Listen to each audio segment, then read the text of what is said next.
everybody. Whether you're on the East Coast, West Coast, or around the world, this is Coast to Coast. And Game 1, NBA Finals, didn't disappoint. Did not disappoint. It came down to the last second. 111, 110, winning shot. Like you can't go wrong here. Like that's everything you want out of a finals game. And the Indiana Pacers, what they've done this playoffs, regardless if they win or lose, is impressive. The amount of 15-plus point games that they battled back from the amount of games where they've trailed by 7 points with less than a minute left, find ways to win it. You have Halliburton now. He's had at least one game-winning shot in every series so far in the playoffs. Yes, Oklahoma City is the better team, and no one's going to argue that.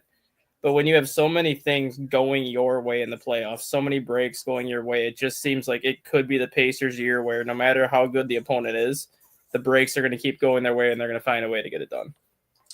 And they might. I mean, that Halliburton shot in the Knicks series that goes off the heel of the rim, you're thinking absolutely that is a loss. And, it goes 8 feet in the air and then still drops through. Drops through without even hitting the rim. Yeah, exactly. I mean, it was a perfect swish after hitting the heel. And you're just like, okay, I mean, here we go. So, it's they definitely had those kind of breaks constantly. This game was it was crazy when you looked at the first quarter. You're like, okay, this is kind of what it is you thought this series might be. And then the Pacers got better every quarter of that game. And, that final shot draining, it's the difference. Yeah, I'd have to take some time to look it up because it would be very difficult to figure it out off the top of my head. But if you look at every game that the Pacers have played in the playoffs, win or lose, sure, regardless when they curb stomped the Cavaliers in Game 6 when they were up by 50 at halftime or whatever, yeah. I think they've been outscored in almost every single first quarter during the entire playoffs. And it's like you said, it seems like they get better as the game goes on. Like that first quarter, they're always very erratic. They're very sloppy. They have a lot of turnovers in that first quarter. And then they have that little first quarter break. It's like a mental reset. And then every quarter after that, they get better, and better. But I think for the most part, they have been outscored in the first quarter every game in the playoffs. Yeah, I mean, I'd have to look it up. But,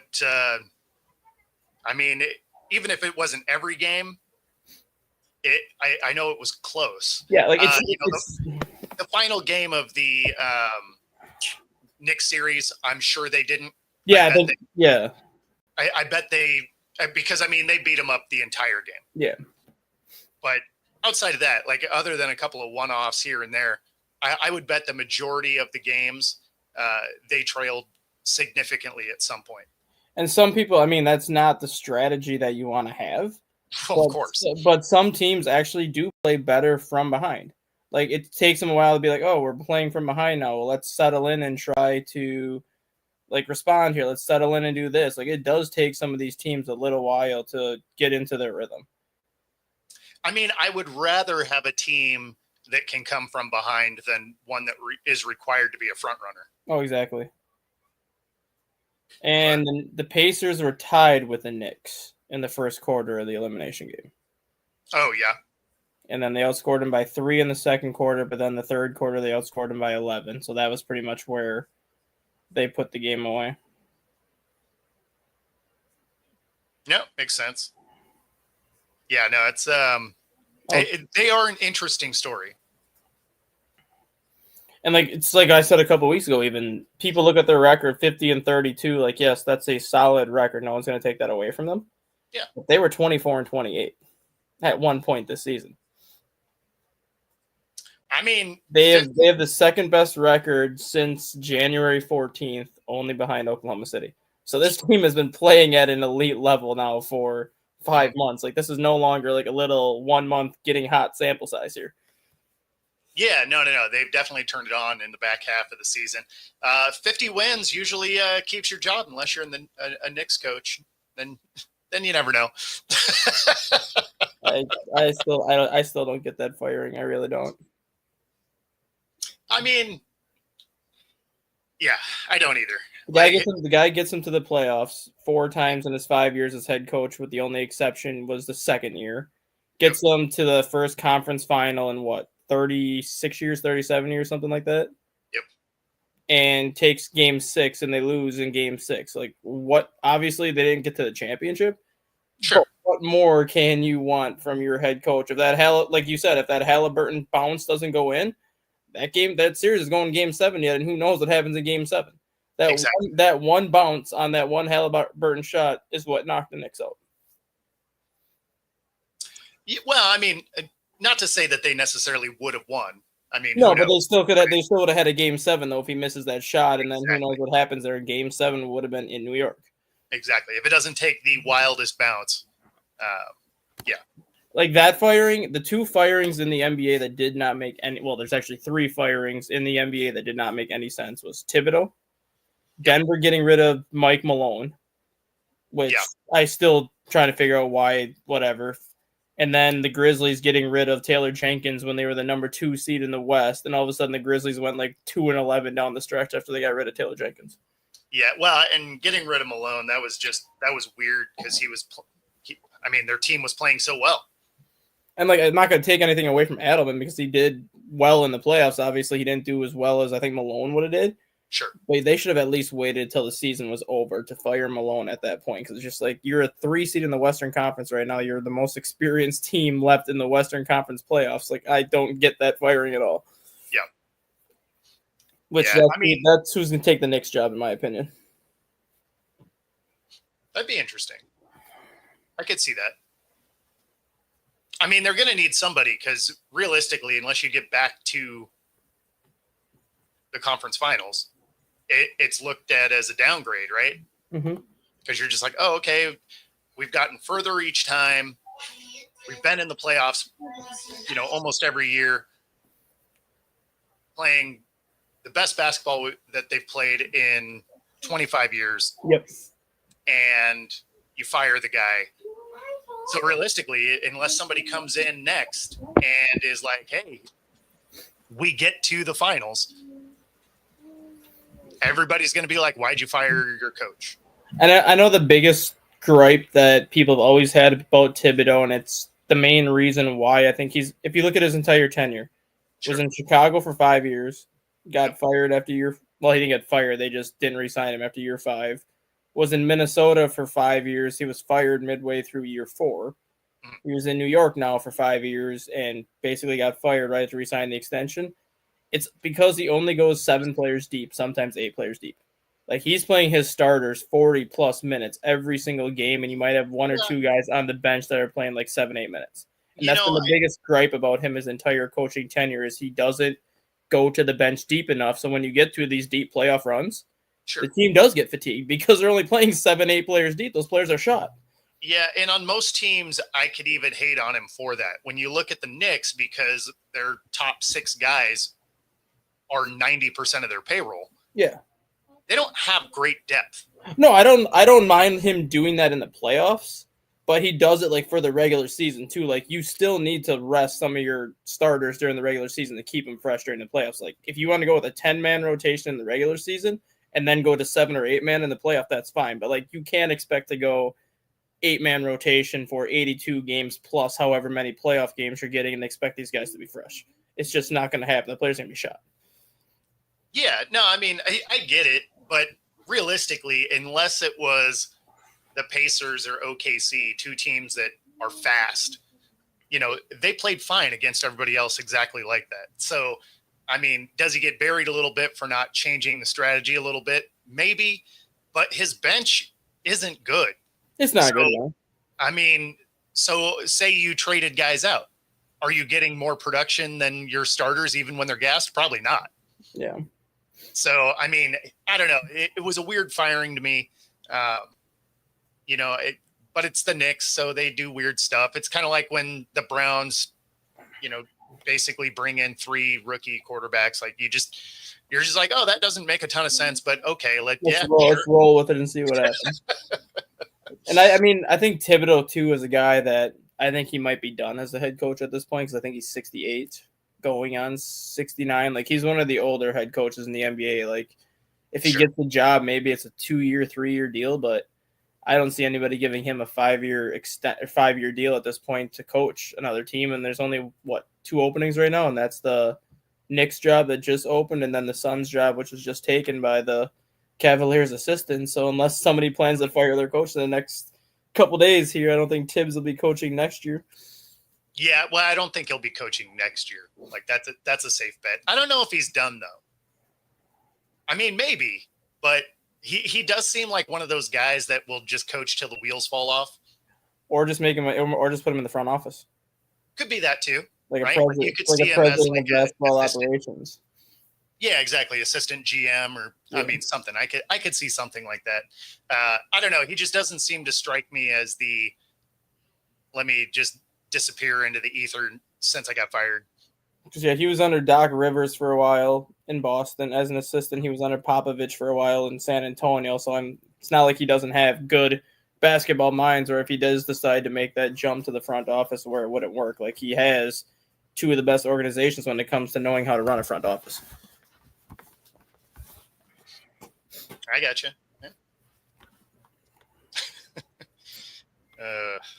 Man. So another finals had also kicked off, and it also didn't disappoint. Goes into overtime. Oilers take the win, but Connor McJesus. Hey, it's I like the way both of these finals are starting.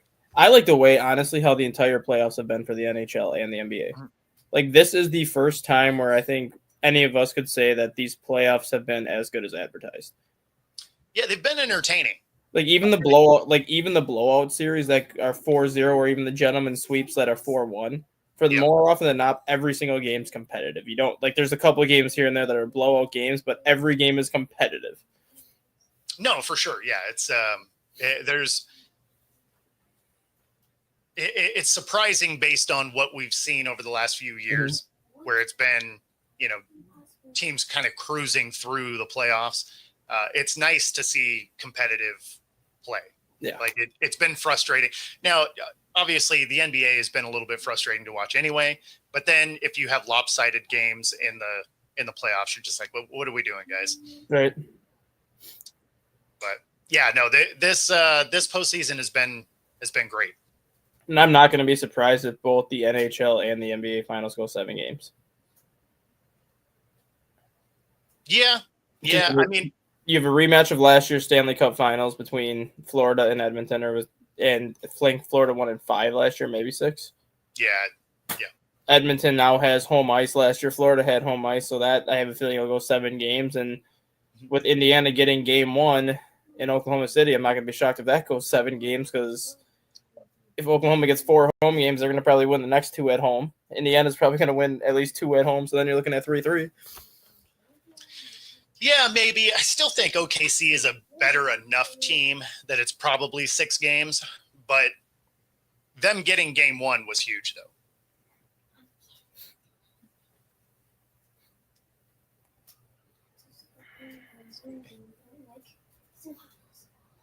Sorry, my computer's been having seizures. It really has, and it's been really frustrating. I don't think it's a Comcast thing, though. I don't think this one's on Comcast. I think not this one today. Not this one. Not generally, yes, but I don't think this one is on them. I could be wrong, though. Yeah, maybe that's just not going to work. All right. Well, I was going to show a video, but apparently I'm not. And basically, during the finals, an ABC affiliate in Indiana, right? So this isn't like some other random spot. In Indiana, minute to go, Indiana just gets a block. They start to bring it down the other side. They cut to commercial with less than a minute to go in the finals. Their team in it, they get a block and a steal. They cut to commercial. What do you think this commercial is about?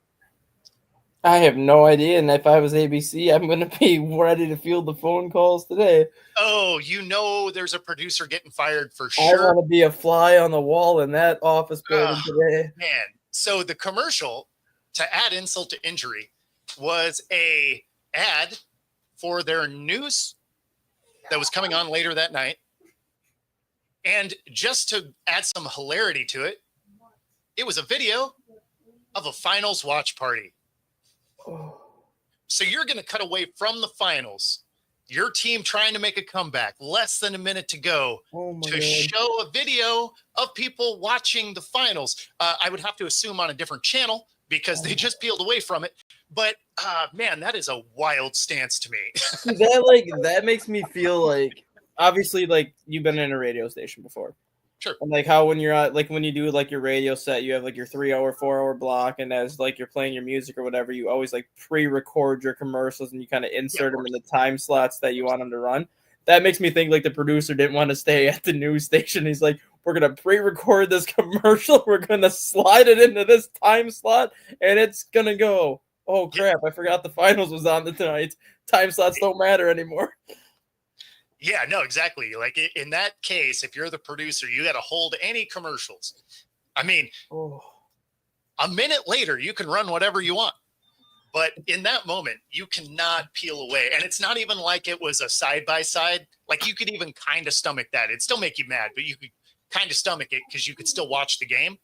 No, this was a full-on peel-away commercial. Yeah, if I'm the producer, a station ad. If I'm the producer, I would not have even showed up to work today. I would have just stayed home, sent the email. I'm like, I know I'm getting fired when I show up today, so I'm saving you the trouble and staying home. Exactly. When you were leaving work that day, you just be like, you know what? We got any boxes? I'm just going to grab my stuff now. Leave the keys on the desk and be like, call me in the morning if you need any other questions. Oh, yeah. Yeah, no, it was funny. Is what that is. I mean, yeah, I don't know. Yeah, no, I mean, they were, especially early. I mean, it's not how you start a game, though. It's how you finish. That's right. Well, and I mean, we've seen from the Pacers how far behind they've been. Doesn't matter. We've seen them eclipse a couple of 20-point deficits and come back and win. So, I mean, you can't rule the Pacers out at any time. Like watching the Pacers play in the playoffs so far this year is literally like if you were playing a game of 2K on PlayStation or Xbox, right, and you're super simming the game, and all of a sudden, like through 3 quarters, you're down by 20, and then you're like, nope, I'm playing the 4th quarter, and then you go from being down 20 to winning. Yeah, no, exactly. I don't know. It's anybody that's ruling out the Pacers at this point. Just haven't been watching this year. They've been ruling out the Pacers since the first series. Like they beat the Bucks, and everyone said, "Oh, you only beat the Bucks because Damian Lillard tore his Achilles." So then they said, "There's no way you're beating Cleveland." Not only did they beat Cleveland, but they beat the brakes off of Cleveland in 5 games. Then they get to New York. Oh, the New York Knicks are going to handle the Pacers. They're too physical. Well, the Pacers pretty much ran them out of the gym in almost every single game but Game 5. And then they get to this series. Oh, Oklahoma's going to handle them. Well, they handled them for 3 quarters. But they still didn't get the win, at least in Game 1. Yep. Yeah. No, it's they've been impressive. They've been impressive. And I guess it's just kind of when you look at them, you don't think that they're really going to beat up on people. So I get why people have been counting them out. Oh, I do too. But, I mean, because I didn't believe in them, for sure. Coming into this series. I do now. Well, I mean, you have to. Like, even if you didn't, you have to now, right? They're up Game 1 in the finals. They've already won all the other series you thought they were going to lose. So, I mean, you have to have some faith in them. I still think they lose this. Yeah. But even if they lose, it's not going to be an easy series for Oklahoma City like a lot of people thought it was going to be. Oh, I think Oklahoma City realized that last night. Like, it's not going to be this cakewalk series that you thought you were going to get. Like, if you have them down by 20, you better make sure you keep them down by 20. Yeah. No, I don't think anybody thought this was going to be an easy series. I just figured OKC is better enough that they're going to be able to do this. But I still think, 6 games at the earliest. Right. And that was before, the Pacers got Game 1. I just figured the Pacers would be able to steal 2 games for sure. It could go 7. So let's just say the Pacers win or lose. Obviously, if the Pacers win, that's one thing. But if they lose, Oklahoma's a better team. What do you think this playoffs has done for the Halliburton legacy? Knowing just how many game-winning shots he's had, how many times he's come up in the clutch, and when you look at just the playoffs in general, he's got the most game-winning shots in the playoffs since Michael Jordan had 5 in the 90s. Like, the guy's just been on fire in the clutch when it matters. Yeah, I mean, I guess that's kind of the biggest thing is you kind of look at him because he definitely turned it up in the playoffs, right? Mm-hmm. Like, he wasn't this dude all year. No, he was he had a good year. He was averaging like 25 and 8. Like, he had a good year, but he wasn't like a guy that, game's on the line, I'm giving you the ball every single time that's going in. No, and that's what I mean is like you saw him throughout the year and you're like, yeah, no, like dude's a star, right? But in this playoffs, he's been a superstar. And so it'll be interesting to see if moving forward, which guy he is. Is he just super clutch in the playoffs? Is he the, the Nick Foles or Eli Manning kind of thing where, you're solid all mm-hmm. year, right? But in the playoffs, somehow you grab second gear and you're like, oh, okay, like, let's go. Because, I mean, it's if that's the player he is, I don't think the Pacers are going to complain where if he's like a star all year and then all of a sudden the playoffs come and he turns into a superstar, I don't think the Pacers will complain. No, I mean, that's what you want, right? Like, if you're not going to be a superstar all the time, I want you to be that in the playoffs. I still think to this day, though, looking back on it, he was the steal of his draft class. And if you redraft the year that he was drafted, he's a top 3 pick. He's not lasting until 11. What did he get drafted at? 11 to the Kings. Oh, okay. Because even in college, he was a guy that was only averaging like 9 or 10 points per game. Like, he wasn't a big-time scorer in college. Like, everyone saw the potential, but he was never like a premier scorer in college. That's why he fell to 11. But I'm like, you redraft his draft, he's a top 3 pick without question. Yeah, I mean, especially now, right? I mean, yeah, I don't know. It'll be interesting to see his arc for sure. But yeah, I thought it was hilarious that they had a station in Indiana. Like, I could even get it if it was like an ABC affiliate and it was in North Dakota or, and it's like, okay, yeah, fair enough. In Indiana? Really? Yeah. Like that, like, that your team is in the NBA finals. Like every ABC station or like every news station that had the game on should be just like on a memo, like there are no commercials being played from this time to this time. As soon as the game is over, then you can play whatever you want. Like, you follow the basketball schedule. Once you see the basketball take a timeout, you can cut the commercial, but do not push any buttons ahead of time. Right. Well, that was probably the biggest thing is it's like, okay, if there was a challenged call, a timeout, or, something like that. Hey, you know what? Fair enough. Run your ad. Cool. In the middle of a play, what are you doing? Well, even at that too, like there's a lot of times now, and I give the one time I'm going to give ESPN credit, like probably ever. It's what they do a lot, like late in the games during the playoffs. Like when a team calls a timeout, they will cut to commercial, but they'll split screen it. So like you'll see the commercial over here, but then you'll see the timeout here. So that way, if the timeout gets done sooner, then that commercial ends quicker. Like if that's what the station in Indiana should have did. Like at least split screen it. So yes, you can run that commercial, but then as soon as the people like get out of that timeout, you just cancel out the commercial and go back to full screen game. Yeah, in this case, it was the middle of the play. Yeah, and so, but yeah, like I like the side by side if there's stoppage in play and you got to run your commercial because the station has to make money. I get it. Yeah, the side by side works because then you're like, okay, they're still in timeout. I'm not missing anything, whatever.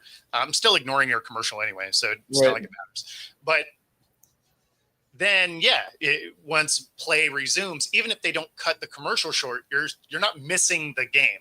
Maybe the producer just had to take a crap. I mean, he did all over that channel. He didn't want to miss the game, so he's like, if I can't see this, nobody's going to. Grab your phone, man. I know ABC has an app. It was probably blacked out. Right. It says you're not on your home network. You can't log in. If I can't watch this in the bathroom, nobody is. Commercial. There's my dig for Xfinity right there. If you're out of the area, they're like, oh yeah, you can stream whatever. And then, I've tried to do that for a Mariners game or a Seahawks game. And they're like, oh, sorry, you're not on your home Wi-Fi. You can't access that. It's like, what is the point? So that's what's happening with ML, because I have MLB.TV just because I'm out of the Cubs broadcast area.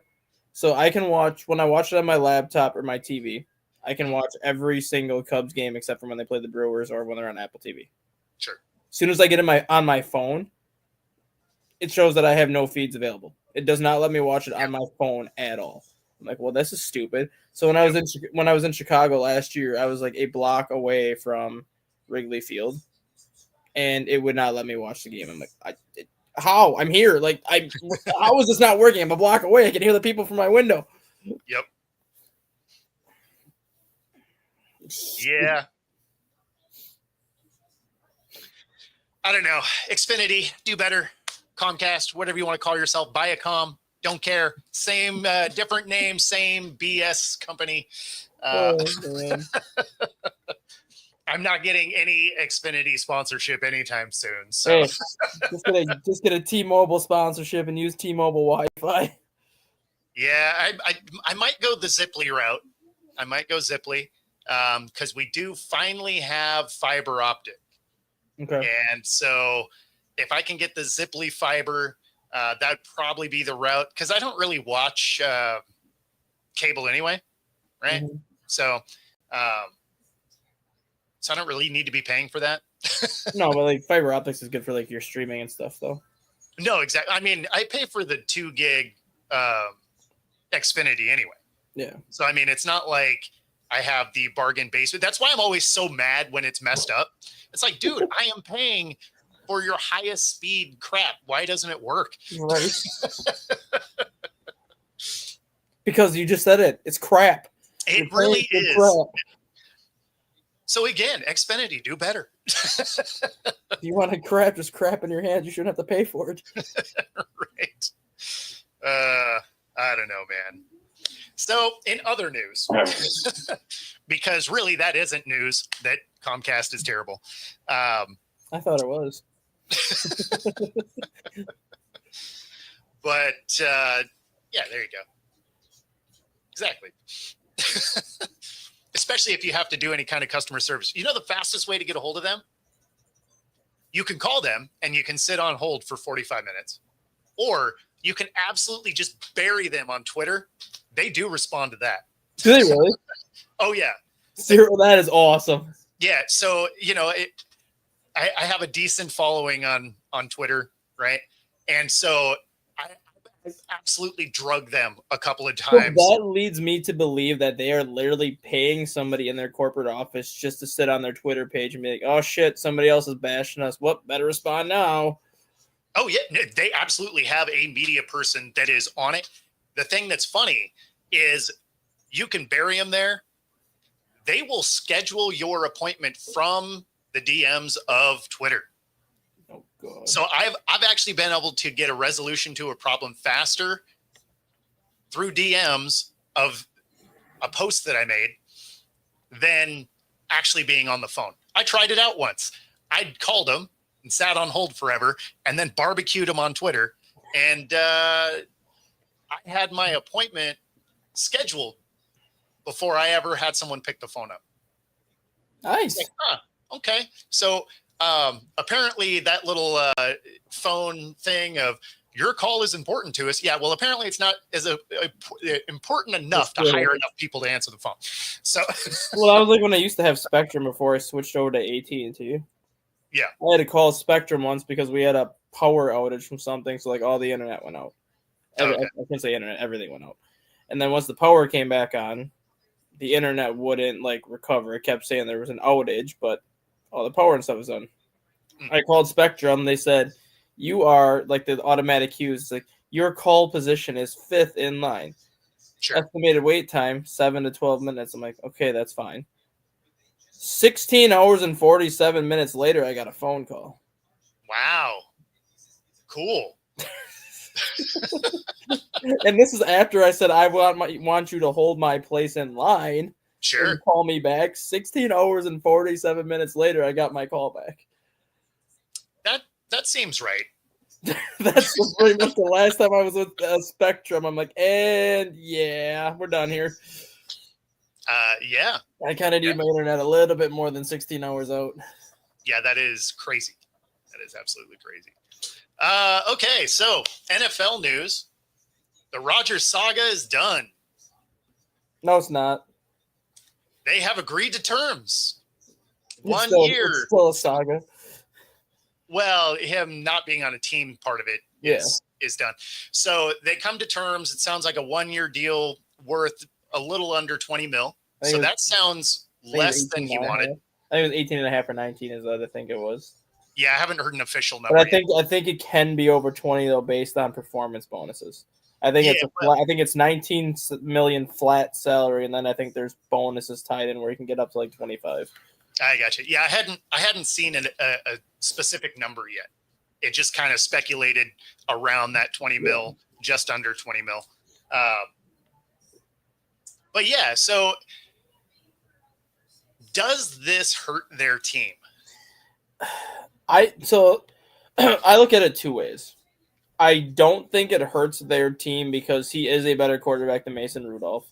He is a better quarterback than Will Howard, and he is the best quarterback that they have on that roster. This is also the best defense that Aaron Rodgers is going to have.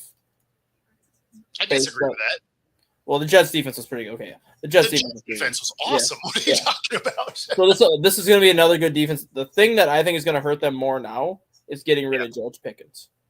Because you could have had George Pickens and DK Metcalf catching passes from Rodgers. Now you have just DK Metcalf, who's going to get double-teamed, triple-teamed the entire game because who's Pittsburgh's secondary wide receiver option right now? You don't have him because you got rid of him.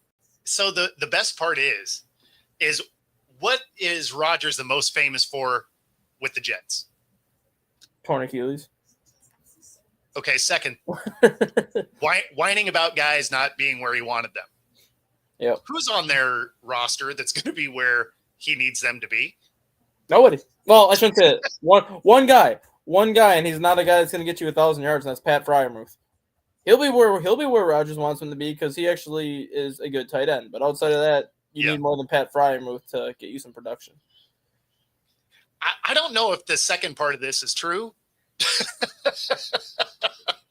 He is going to go to a camp though, so I mean, there's that. But I don't know if he dug it out so much. I mean, he's got to go to the camp to probably sign his contract.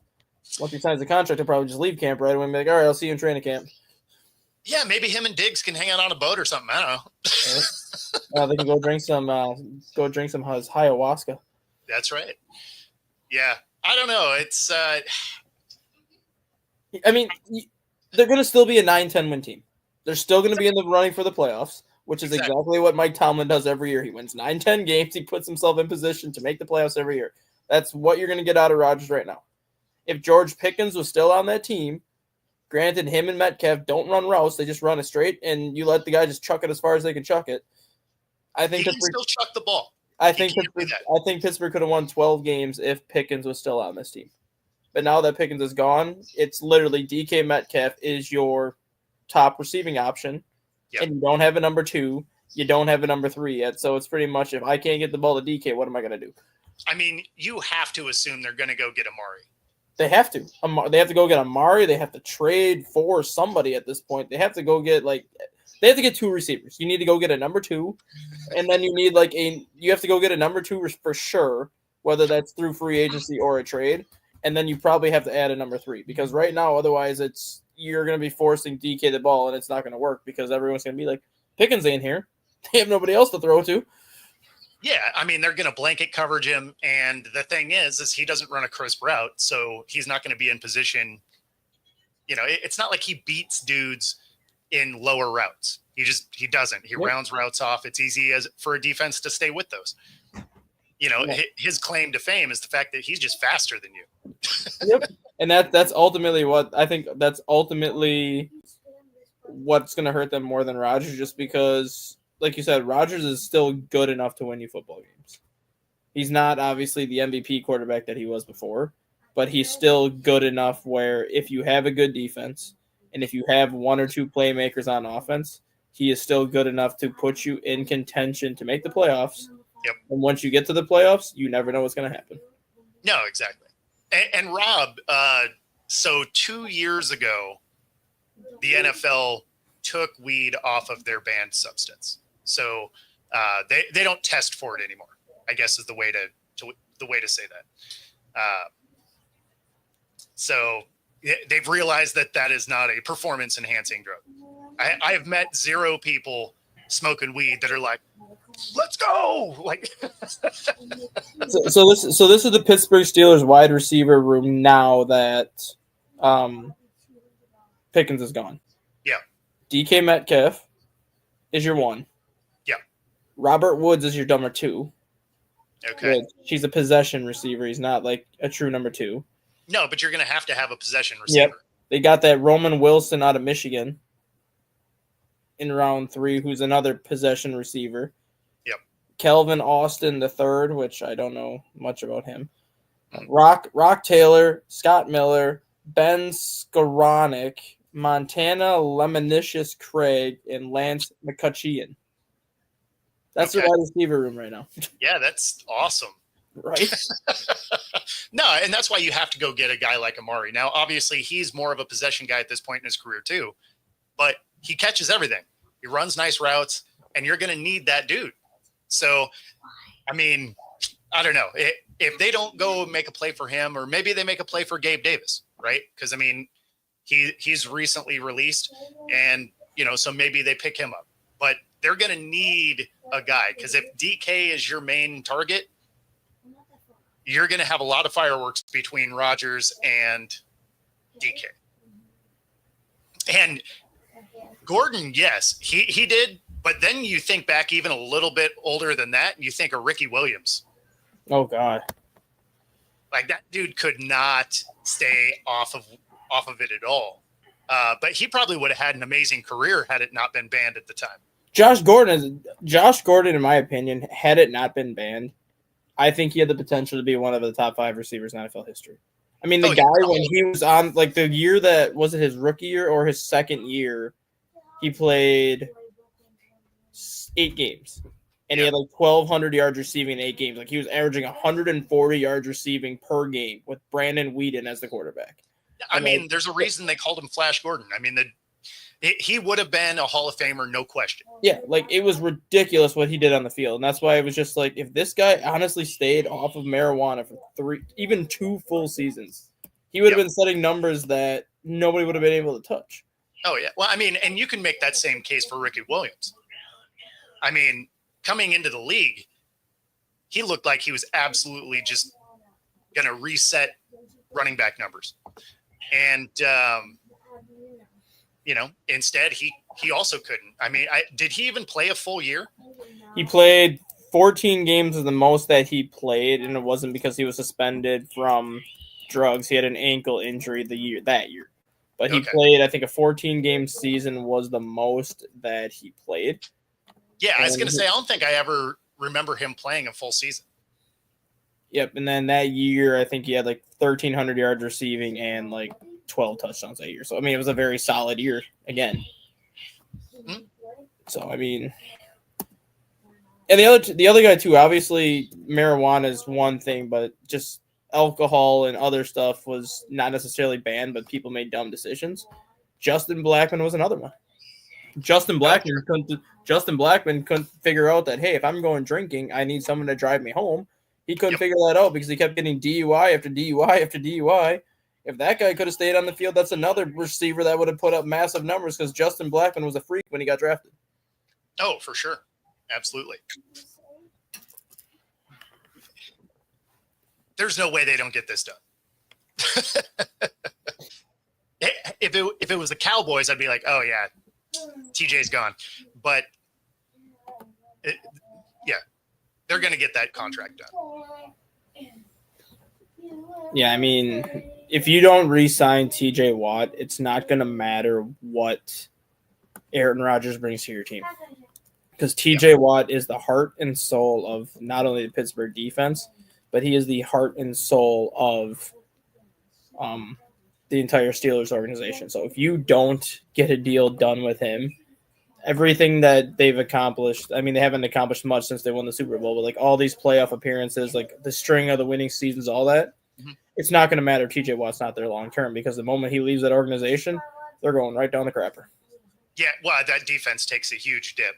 Yeah, and then they don't have the offense to make up for that defense taking a dip. Like their offense can get you 20, 21 points per game because the defense only gives up 17. But if that defense starts giving up 22, 23, 20, 21 points ain't going to cut it no more. No, exactly. Yeah. I don't know. It feels like there's going to be a lot of dysfunction between Rodgers and DK. I'm here for it. I think it'll be entertaining. But if they struggle out the gate, I think that gets toxic, that relationship. You're right. And that's where I wish Pickens would have stayed, because then he add more firepower to the dysfunction. I think it would have been fantastic. Right. Obviously, I'm not a Steelers fan. And like I don't even understand like why George Pickens is as bad of a route runner as he is in the NFL, because when you look at some of his film back when he was at Georgia, he was actually a fairly decent route runner when he was at Georgia. Like I don't know what happened. Like he wasn't like a pristine route runner, but he actually knew how to run routes when he was at Georgia. But it's like now he gets to the NFL and he's like, I forgot how to run routes, so I'm just not going to do it. Yeah, I mean, I think he was a better route runner than DK, though. Oh, no, yeah, definitely. But, I mean, I was just looking at it more from the head case end of it, because he had his own – he'd blow up on the sidelines and, after plays. DK does that. And so you have a couple of guys that, would get those after the play penalties. You pair that with a quarterback that is a little bit of a prima donna and likes to call people out in the media. A little bit. All of a sudden, you're just like, okay, this could get this could be a problem. Right on. Oh yeah. On that note, you got some baseball news for your team? Yeah, first time in 24 years they won the regional. That's awesome. So where do you go from here? Sectionals, doubleheader. So it's a doubleheader Tuesday, technically. I mean, if you lose your first game, you're done. But if you win Tuesday, it's a doubleheader, and then if you win that, you're a state. Sweet. So we're ranked number 6 or number 7 in the state, depending on what poll you look at. Okay. First game out the chute is the number 1 ranked team in the state. You win that game. Cool. You win that game. The second game is the number 2 ranked team in the state, most likely. Oof, man, that's a tough run. So one of the top 2 teams in the state will not actually be at state because one of them will be eliminated at some point on Tuesday. Because the number 1 and number 2 ranked team could play each other just to get to state. So somebody will have to eliminate somebody to get there. That's crazy. So that means a 4 or 5 or something will move on. Well, so the 1 seed.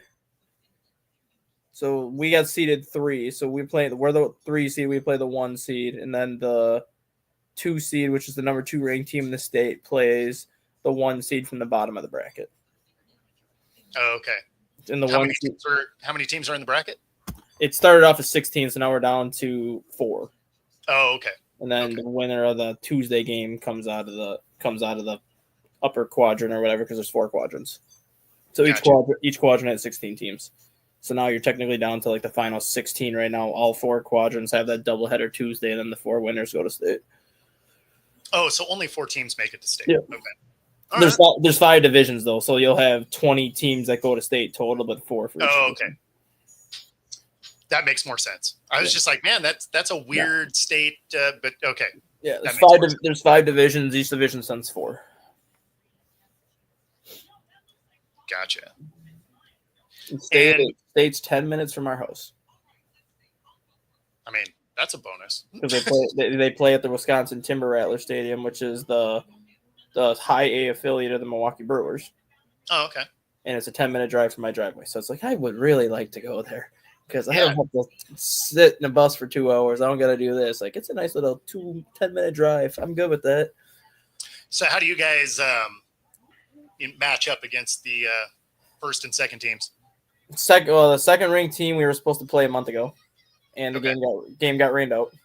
So then we rescheduled it later in the year, and we had to cancel it again because they had a conference game that got rained out, and conference games carry more merit than the non-conference game.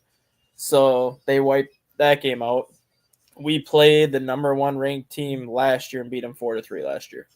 They weren't as good last year as they are this year, but we beat them last year 4-3. I mean, is your team better this year than last year? Or? Record-wise, well, last year they were 19-3 because we lost the game that we won yesterday. We lost last year, so we were 19-3 last year. We're 21-5 this year. So I mean, pretty much the same record. I think we were a better pitching team last year because we had the number 1 ranked pitcher in the state last year. He started 14 games last year. He threw, what is 14 times 6?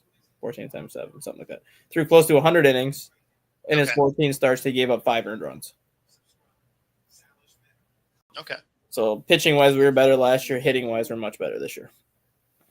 Oh, okay. Well, I mean, so the way we did it, about the same, just getting there differently. Yeah, because the team we played yesterday, we faced twice during the regular season because they're in our conference. So when we threw our ace against them the first time, we beat them 6-4. The second time we faced them, we threw our number 2 and our number 3 because our number 2 only went 3 innings because of a pitch count, and we beat them 5-4 the second time. So yesterday, I'm like, well, they've already seen our ace, they've already seen our 2, they've already seen our 3. We threw a kid that never started before yesterday, threw 5 shutout innings with 9 strikeouts. Because they had nothing on him. They had no film on him. They had no scouting on him because he's thrown 1 inning all year. They've never seen him. So I'm like, they've seen everybody else we got. Just throw him out there and see what happens. Yeah, I mean, it makes sense though. Like if nobody's seen him, why wouldn't you trot him out there? Right? Because if he struggles, then you just go with one of your other 2. Mm-hmm. So now with us having off until Tuesday, everybody's basically going to be on normal rest on Tuesday. So we can pretty much go with the ace in game 1. If he struggles, we go right to the number 2. And then if we get through that, then we have the number 3 lined up for game 2 and all hands on deck at that point. Yeah. So I will not be here Tuesday because the first game for us is at 10 a.m. Yeah, no, that makes sense. And then if we win, we play at 4. I got you. There's a game between that because then the other 2 teams play at 1 o'clock, and then the winner of that game will go to the 4. Where is that one played? Wapaka. So that's 40. They're same place. So we're both going to the same field. So our game is at 10. Okay. Winner of that goes to the 4 o'clock game. There's a game at 1. Winner of that game goes to the 4 o'clock game. Then the 4 o'clock game decides who goes to state. Gotcha. But it's still relatively close. Yeah, it's 45 minutes, I think. That's not bad. No. And now that school's out, people will travel, so they don't have to worry about, oh, I don't want to leave school early. Now school's out now, so people will travel for 10 a.m. Oh, yeah. And the field that we play at is 1.5 miles from what they call the chain of lakes. It's a set of 5 or 6 super small lakes that merge into one bigger lake. So there's a lot of people that show up, and then we end up winning, and we have that 4-hour gap. People just go to the dang lake for a couple hours and then come back. Yeah, I mean, that makes sense. Is the field visible from the lake? No. Well, kind of. If you take the one lake, you can see the back parking lot of the school that we play at. You just can't see the field from the lake. So yeah, you can get close enough where if you could dock your boat, you could probably find a dock and walk right off. No, I was thinking, is it close? Oh yeah, if I could see that from the field, I'd tell people to just get a houseboat and be like, just anchor down out here. That's right. That'd be the way I'd want to do it. The new McCovey Cove. Hey, I'm for it. Besides, that way, if your team gets blasted, you're like, go jump already on the lake. Go jump in it. That's awesome. Yeah, it was 9-0 after 3 innings yesterday. Oh, okay. So any fun plans this weekend as we're getting close to the end of the show? another 11-year-old tournament starting tonight. Dang. So that'll go all weekend. Right on. Yeah.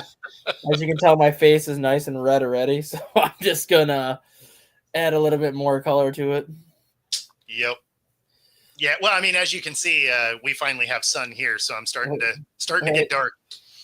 So, but yeah, on my end, we got the final regular season rugby game on Sunday, and so I'll be down there at the field for that. Finally going to be a sunny day for it. So I won't have to stand in the rain this time. So that'd be nice. I actually watched my first rugby game the other day. Yeah. Mm-hmm. I shouldn't say that. I watched like Olympic rugby, but like this was my first like watching Major League rugby. I watched the Chicago Hounds. Oh, okay. Yeah, I forget how they're doing this year. Hounds were in first place for a while. Okay. They might still be. They were in first place for quite a while. Yeah, trying to. They have a super ginormous person that if you. Oh, you're still in first. Oh, cool. Yep, Chicago Hands are still first. We're sitting in 7th, which I believe is still good enough to get into match play. I believe we're already into match play. This weekend is the last regular season game, and then match play starts next week after, something like that. Yeah, the one guy that I saw on the Hounds the other day, he's fast. He's got to run like a 4.3. That guy is just lightning fast. I mean, there's a reason that they, have a good point differential. Yeah. The Anthem is the team that's funny. Their point differential is minus 276. Do they even show up? I mean, someone gets off the bus. Like, do they have enough to actually field a full team, or are they playing shorthanded? Because that's kind of hard to do. Yeah, I mean, no one else is even remotely close. Or right? Is it like a bunch of skinny people that are just getting like mauled over by these ginormous humans? And I mean, some of that might be true. But the next worst team is minus 41, right? That's the NOLA Gold. What are the Hounds differential? Plus 69. What are the Wolves? They are plus 13, so not exactly amazing. So as good as the Hounds are, it seems like they play a lot of close games. Well, they don't lead in point differential. So they are 4th as far as point differential. The leader is plus 81. And then the Free Jacks are plus 80. Who's the plus 81? What is it? It's the Houston Sabercats. Okay. Who's because we lost to somebody else the other day in the East. And then the Utah Warriors are plus 71. Okay. So nice. Yeah. And then Chicago is sitting 4th at the plus 69.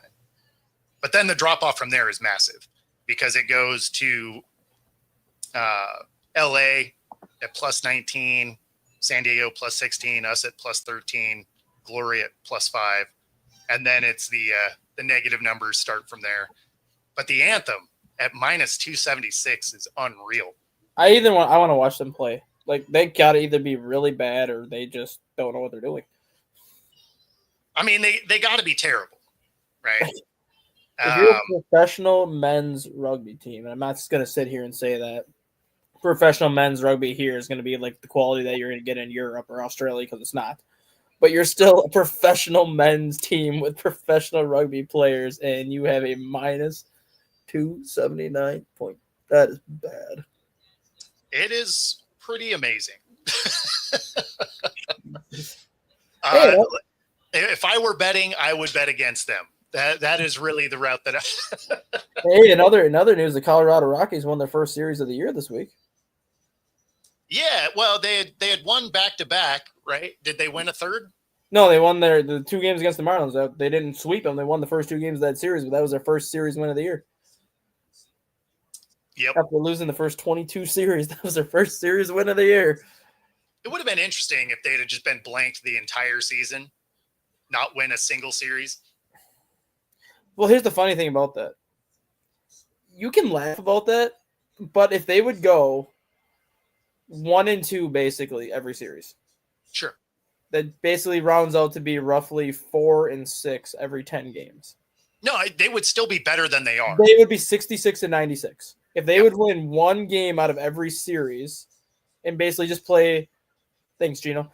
Basically, just play 1-2 baseball the entire year and keep that pace of going 4-6 every 10 games. That's a 66-96 team. That's terrible, but not like at the level they are now. No. Like the level they are right now looks more like they're trying to lose. I mean, you should almost accidentally be better than they are.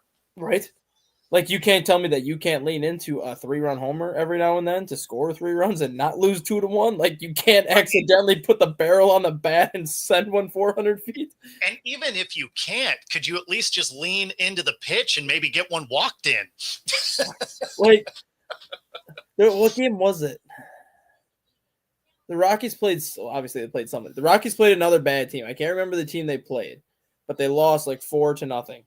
The Rockies had the bases loaded 4 consecutive innings and went 0 for 11 with 9 strikeouts when the bases were loaded.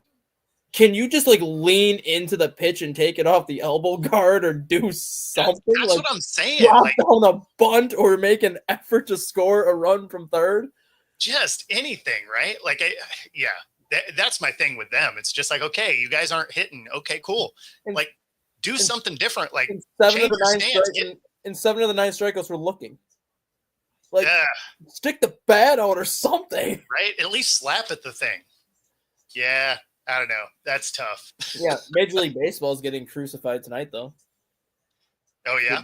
Because of the Apple TV game. And once they want it, like, they don't care that Apple has these games, but they want to make them, like, flexible so you can flex them out. Because tonight's Apple game is the Major League Baseball's best record, the Detroit Tigers, taking on the National League best record, Chicago Cubs. That is your Apple game tonight, when you should definitely be having that on another channel. Yeah, unless you're Apple. And then you absolutely want to keep that game. So I got to figure out how I'm going to watch that today because the baseball package does not allow me to watch Apple TV games. So I got to figure out how I'm going to watch that. I gotcha. Right on. That does get us to the top of the hour. If you're watching on YouTube, be sure to like and subscribe. It does help us bring our content to you. And of course, if you're watching on Roku, stay tuned for the next hour. Otherwise, we are going to get out of here. Enjoy the rest of your weekend. And hopefully y'all are doing something fun.